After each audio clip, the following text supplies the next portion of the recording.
Hello, my friend. It's another time again.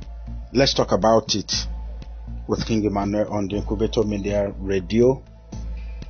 Your host and your friend as well. And I hope you're having a nice time. At the last time we spoke about overprotective parent. Today we'll continue talking about inattentive parent.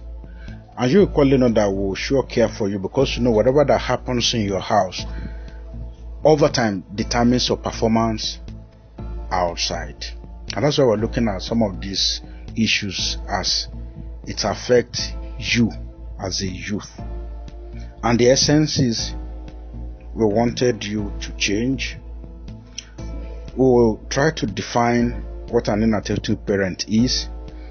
We'll look at the effect, and we'll look at how you can handle it so that on your path of destiny, nothing is allowed to distract or stop you from getting to where you promise yourself or where you're supposed to be.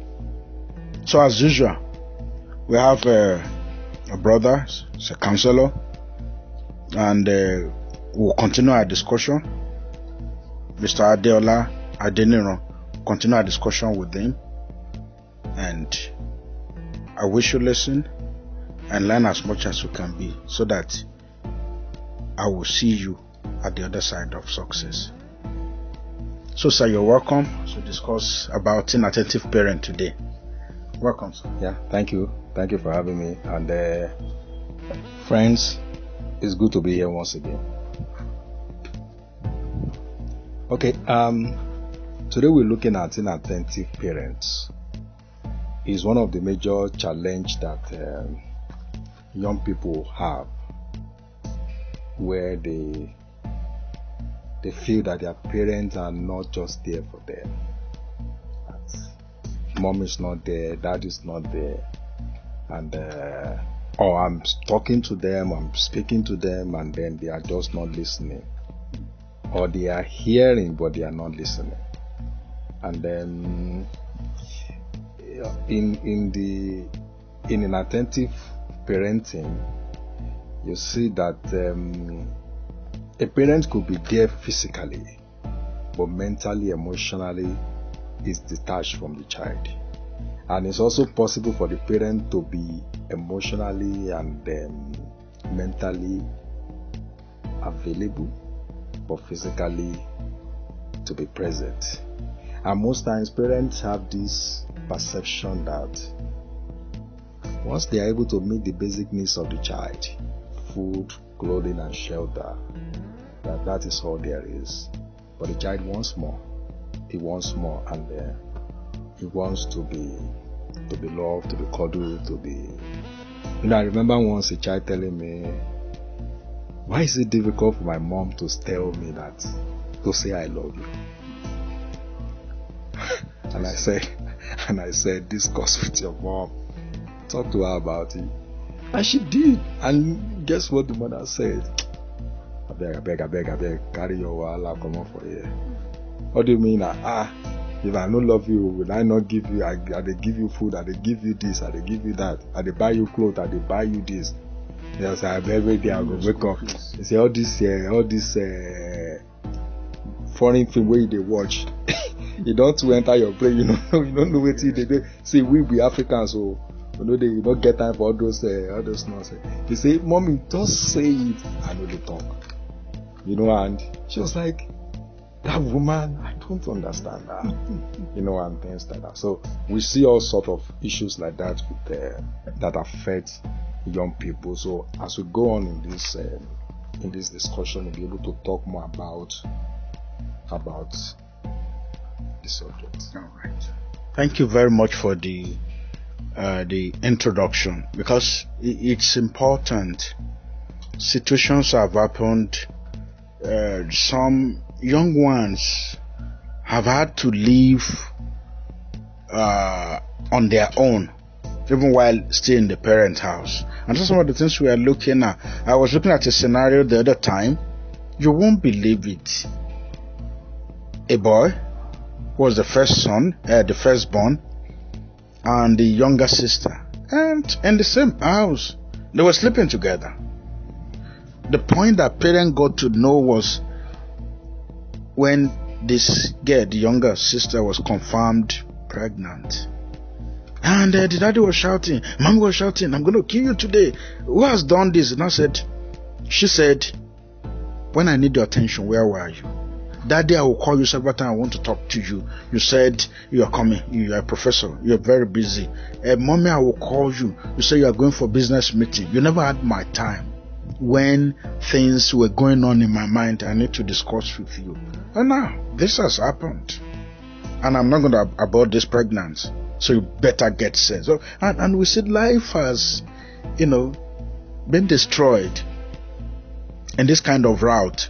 And that was why we're saying that there is hope for you if you can go with us on this particular journey.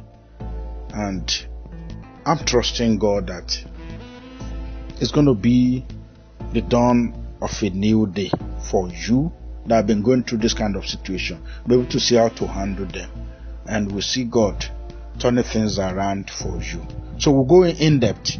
I want to look at what are situations leads to, you explain some, leads to inattentive parent. Then what could be the effect? Alright, we'll look at the effect. Then immediately now we want to consider the causes of having an inattentive parent. Yes, sir. All right, thank you. The causes are many. They are many. Number one, in no particular order, you see this presently now is in our society this mentality that parents have that they want to meet up with their colleagues, with their friends. They want to attain a certain level. They want to get to certain heights. They want to have this, they want to have that, and in the process they keep running after this. I want to make my first 100 million in by the time I'm this and I'm that, and then they keep running. And after attaining that level, I want to what stopped me from going higher and higher? And then they keep running, business meeting here, business meeting there, and all that. And you just discover that all these things that they do, they're doing it to the detriment of the child, and then they are not there. For a week. A child was telling me, he said, we grew up not knowing daddy, because when we wake, is gone. I say most time we'll wait till 10. Hopefully that maybe we'll get back before 10. But when it's 10, we have to go sleep because of the following day, and sometimes it come back 11, and even weekends that it should be around is also busy again, and some other thing. So that is part of the problem. Then another thing is parental preoccupation with the social ladder. What I mean by this is, for example, the father or the mother is a pastor or a church worker or a woman leader or whatever, belong to this committee, that committee in the full church. of activities. Yeah, and then the father attend series of meetings, and then counsel this and that, counsel all sort of people, and then by the time he gets home, he's tired, he's worn out, and then he's doing all this. The ministry way more than the family, to the detriment of the home and things like that. And there are some that even the child is you want to have a nice time with the child, and then someone comes in from the church or brought an issue from the church, and they say, you know what, my daughter or my son, please let me attend to so and so, and that's getting fully engaged. that time that he should have had with the child is totally gone. And then you also see that because there is no parenting skills, is also a big problem. I came across this sometimes ago, and I found it very, very funny. He said that every gadget that you buy, everything that you purchase always comes with a manual. But no child comes with a manual. Children don't come with manuals. Children don't come with their own manual to say, oh, this is my manual. Toyota can build Toyota Corolla, Toyota Camry, Toyota Highlander, Fortuna, and all these Land Cruiser and Co. The manual of Corolla is different from that of Camry. The one of Camry is different from the one of Highlander. The one of Highlander is different from Land Cruiser. They come with their manuals. Even phones have their manual. LG can do a particular series of TV. The manual for each of these TV series differs. The same thing, children. You can have 3 kids. Those 3 children, they differ, but they don't. Each of the child did not come with his own manual to say, okay, this is the manual to operate me. This is the manual to deal with me. And because parents don't know some of these things, no parental skills and all that, it becomes a problem. That's why they want this child to behave. Okay, this is how I raise child A, and I expect child B to behave the same way child A behaves. I say, no, you are not like your brother. You are not like your this. Then there is an issue in that area. Then another thing is, of course, poverty. Oh, poverty. When there is poverty in the home, everything the parent is just looking for is what to eat, and things like that, and every other thing is just zero. And then if there is issue in the family, maybe there is a family breakup and things like that, and then the parent don't know how to handle. Every time they are thinking of the pain of the breakup or the things like that, they allow it to overwhelm them to the point that they don't have time for the child. The child needs the attention, and then you just remember, or every time you just remember what the father did to her, as the mother, and lo and behold, this child resembles the father so much. And so every time he looks at the child, he remembers the pain, the father, the pain, the agony, and everything like that. And some even go as far as transferring the aggression on the children, and because of that, you see, parents don't really have time. And then there is also what is called concentration deficit disorder. It's also like a disease. Some people cannot concentrate for a long time. They get distracted almost too easily. You're talking to them, and then you say, that's why I say that some people can hear, but they cannot listen. So you are talking to them, physically they are there with you, and they are listening to you, and then you just say, Mom, are you listening? My dear, I'm sorry, my mind has gone somewhere else. And this child will be like, okay. So all this thing I'm telling you from the depth of my heart, it shows that you are not really as concerned as I thought you would be, and then that would be a problem. She closes up and things like that. And then, of course, stress or post-traumatic stress disorder. That's what they call PSTD. Yeah, if there is stress, or if there is stress or post-traumatic stress disorder, that also can be a problem. If a parent have that in him or her as a challenge, then it makes such parents not to be able to attend, not to have attentiveness to what the child is saying. So these are some of the major things that makes parents not to be totally or completely attentive when the child is talking to them, or is passing a message across to them, or is calling for for their attention. Even the time that we are in now, the frustration of the parents of what goes on around is even making them to be like, hey, don't come to me. I don't have your time. I have things on my head that I'm also thinking of and things like that. And yeah, these are some of the issues or some of the causes why parents tend to be inattentive to their children. Very, very, very comprehensive indeed, and equally we've seen some parents who, like you've rightly said, in the beat of 100 million at age of 40, then and we see the way they want to, run around. I've had a parent that said, anyway, that want to be rich doesn't sleep in the night. So when you check them during the day, they don't really have time for anyone too. And we look at it that there's nothing you don't have time for except the one you've not created time for.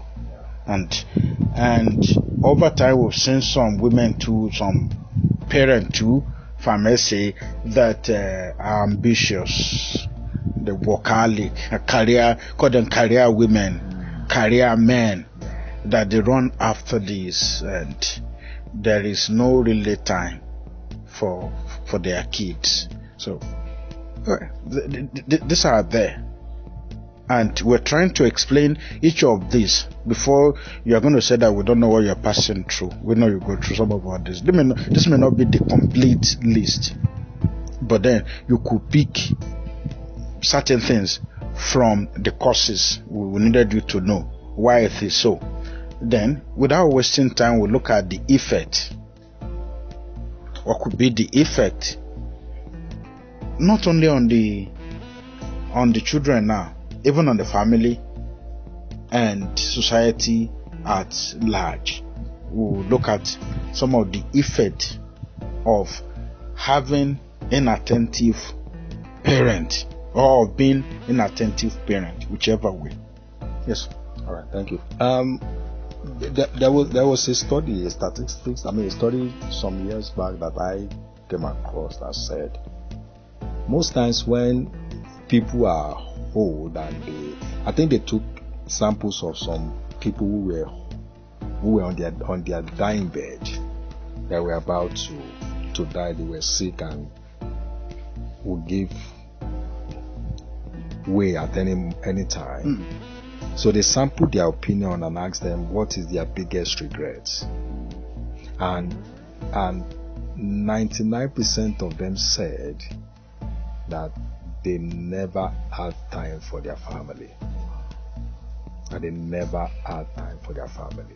And I remember this, that sometimes ago in one of the organizations I work with, someone was sick and he was a workaholic. He was sick and then he was terribly sick, and then when he came back he told me something. He said, look, learn from me. And I said, how do you mean? He said, did you know that the period that I was sick, the company sent representative to me, and those representatives only came, they did not spend up to 1 hour with me because they need to get back to their place of work. And the longer he was on the sick bed, the company found someone to fill in the vacuum for him because the company must keep going. He said, but all the while, because he was there for like a month or thereabout, he said, all the while, my wife, who I hardly have time for because of this same company, was the one that was always by my bedside all the time, including my children. They come back from school, they come to see daddy, they sit by my bedside and things like that. He says, so that made him now realize that family first before any other thing. So we've seen cases where, apart from the regret on the part of of parents eventually when they don't have not there for their children that are not being, that the parents are not listening to them, that are not being attentive to them. Those children always make wrong choices. They always make wrong choices. You understand? Because like I was telling some parents, I said, any question your child is asking you, if you say that question is stupid and the child should be quiet, he or she will go and find answer to that question elsewhere. And the kind of answer he or she may get may be what will lead to the destruction. But even if the question looks stupid, you know the answer, give the child the answer, but you are able to guide the child through appropriately. But if you say, hey, shut up, don't ask me such kind of, you talk too much, I don't have time for this, whatever. The child is going to look out for his friends. And many children trust their friends more than their parents. Why? Because the friend listens to them. They have godfathers, sort of, who listen to them and say, don't worry, I got your back, I'm there for you. And many of them get them involved in things that are not there. Then number two, there is also, it affects the academics. They always have poor academic excellence. Yeah, a lot of them, I'm not saying all, but a lot of them, they have a poor academic excellence and stuff like that. And then their self-esteem also is also affected because they are not getting the attention. The children are attention seekers. They are not getting the attention that they need from home and things like that. Don't say this, don't say that, this, that, or if you are talking, you are shouting, you are screaming, no one is listening to you. It affects the child self-esteem a lot. And then there is a tendency for the child to be rebellious. There is a tendency because like I said, youth are attention seekers. You know, the shooting that happened in Florida, I think maybe 2017 or thereabout, the young man said that he had been craving for attention, but he didn't get it. But now, with that rebellious or with that act of his that he did, now every eye is on him. He got attention. For a wrong reason. So they don't care whether the attention is for right or wrong reason. And most time, attention is not always gotten for right reason. Because for every right reason, I say, okay, it's normal. But for wrong reason, it comes to the attention of, why could he do that? How could he do that? And things like that. And then you also see the same children going into drugs, going into alcoholism, going into cultism, going into cultism. Someone, an ex-cultist was talking sometimes ago, last week on the radio, and then he said that they found it easy bringing in children of whose parents don't have time for them, because what they lack at home, they provide for them. The kind of love that they feel that they don't have at home, they give them in quotes that, okay, you know what, you don't have love, you lack love, we show you love. But their own love is with an impure motive. Is with an impure motive. And then of course you see the girls also, there is tendency for them to be promiscuous because the parents are just not they are not there for them. They are not listening. They are not asking them questions, or the child is talking, the parents are not listening, or they've left the child to fend for him or herself. So they are not checking up a circle of influence. They are not checking up the friends he or she keeps, and then the people he or she mix with, and this. So the children are being introduced to all sorts of terrible vices, and the parents don't even know anything because they were just not available. Like I said, they could be physically present and emotionally they are detached, or they could be emotionally present but physically they are detached. So it's still the same thing as them not just being there at all. And then you also see that such children at times, some of them find it very difficult to have a kind of bond with their peers, because they, right from onset, they have learned they don't have bond at home, no bond with the parents, no bond with the siblings. So they've always learned to be all alone in their thinking and all that. And many of them eventually they end up turning out to be a weirdo, in the sense that while they were always alone to themselves with their decisions and everything, they have thought all sort of terrible things in their head, and some of them have written down all sort of bad thoughts to themselves, because they feel, okay, this person was not always there, I'm going to punish him or her in the future. And some of them, they bring shame to that family. The name that you say, okay, no, I'm doing all this for my kids. That's what you hear parents say. Oh, you see, I'm going from morning to night is for my kids. Like Solomon said, he said, this house I'm building in town.